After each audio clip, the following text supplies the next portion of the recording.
Circulation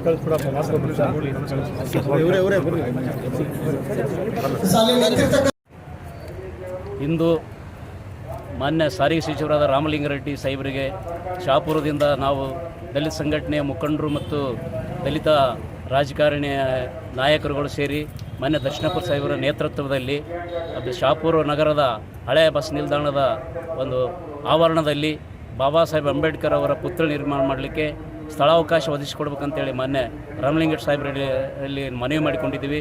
ಈಗಾಗಲೇ 2 ಸಲ ಬೆಂಗಳೂರಿನಲ್ಲಿ ಭೇಟಿಯಾಗಿದ್ದೀವಿ ಮತ್ತು ಬೆಳಗಾವಿ ಅಧಿವೇಶನದಲ್ಲಿ ಸಹ ಭೇಟಿಯಾಗಿದ್ದೀವಿ. ಇದಕ್ಕೆ ನಮ್ಮ ದರ್ಶನಪುರ ಸಾಹೇಬರು ತುಂಬ ಸ್ಪಂದನ ಮಾಡಿದ್ದಾರೆ. ಅವರ ನಾಯಕತ್ವದಲ್ಲಿ 3ನೇ ಸಲ ಸಾರಿಗೆ ಸಚಿವರಿಗೆ ಮನವಿ ಮಾಡ್ತಾ ಇದ್ದೀವಿ. ಅವರು ಸಕಾರಾತ್ಮಕವಾಗಿ ಸ್ಪಂದಿಸಿದ್ದಾರೆ ಮತ್ತು ಅವರ ಸ್ಪೀಚ್ನಲ್ಲಿ ಸಹಿತ ಅದನ್ನು ಆಶ್ವಾಸನೆ ಕೊಟ್ಟಿದ್ದಾರೆ. ಈಗ ದಿನಾಂಕ ನಿಗದಿ ಮಾಡಿ ಇನ್ನೂ ಒಂದು ವಾರದಲ್ಲೇ ನಮಗೆ ಕೊಡುವ ಒಂದು ಸಂಭವ ಇದೆ ಅಂತೇಳಿ ಒಂದು ಆಶಾಭಾವನೆಯಿಂದ ಇವತ್ತು ರಾಮಲಿಂಗೇಶ್ವರ ಸಾಹೇಬರಿಗೆ ನಮ್ಮ ಸ್ನೇಹಿತರ ಜೊತೆ ಕೂಡಿ ನಾವು ಭೇಟಿಯಾಗಿ ಮನವಿಯನ್ನು ಪುನರುಚ್ಚರಿಸಿದ್ದೇವೆ.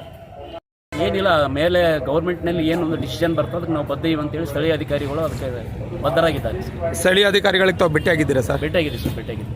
ಏನು ಹೇಳ್ತಾರೆ ಸರ್ ಅವರು ನಿಮಗೆ? ಏನಿಲ್ಲ, ಮೇಲಿನಿಂದ ಇದು ಸಾರಿಗೆ ಸಚಿವರ ಒಂದು ಇದರ ಒಪಿನಿಯನ್ ಮೇಲೆ ಸರ್ಕಾರದ ಮಟ್ಟದಲ್ಲಿರೋದ್ರಿಂದ ಸರ್ಕಾರ ಏನು ಡಿಸಿಷನ್ ತಗೊಂತದಕ್ಕೆ ನಾವು ಬದ್ದೀವಿ ಅಂತೇಳಿ ಸ್ಥಳೀಯ ಅಧಿಕಾರಿಗಳು ಹೇಳಿದ್ದಾರೆ ಸರ್. ಸಾರಿಗೆ ಅಧಿಕಾರಿಗಳು ಅದರ ದರ್ಶನ ಸಂಪೂರ್ಣವಾಗಿ ಅಲ್ಲಿ ಮೂರ್ತಿ ನಿರ್ಮಾಣ ಮಾಡೋಕ್ಕೆ ಬದ್ಧರಾಗಿದ್ದಾರೆ.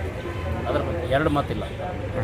ನಮ್ಮಲ್ಲಿಂದ ಯಾವತ್ತೂ ನಮ್ಮ ಪರವಾಗಿ ನಮ್ಮ ಬೇಡಿಕೆಗೆ ಸ್ಪಂದಿಸ್ತಕ್ಕಂಥ ಮಾನ್ಯ ದರ್ಶನಪುರ ಸಾಹೇಬರಿಗೆ ಅಭಿನಂದನೆಗಳನ್ನು ಸಲ್ಲಿಸಿದ್ದೀವಿ. ನಮ್ಮ ದಲಿತ ಜನಾಂಗದ ಪರವಾಗಿ ಈಗಾಗಲೇ ಅವರು ಮೂರ್ತಿಯನ್ನು ಸಹ ನಿರ್ಮಿಸಿದ್ದಾರೆ.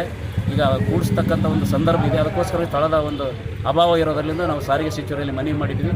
ಸಚಿವರು ಸಹ ಯಾರು ನಿರ್ದೇಶಕರಿಗೆ ಒಂದು ಡೈರೆಕ್ಷನ್ ಬಹಿರಂಗ ಸಭೆಯಲ್ಲಿ ನಿರ್ದೇಶನ ನೀಡಿದ್ದಾರೆ.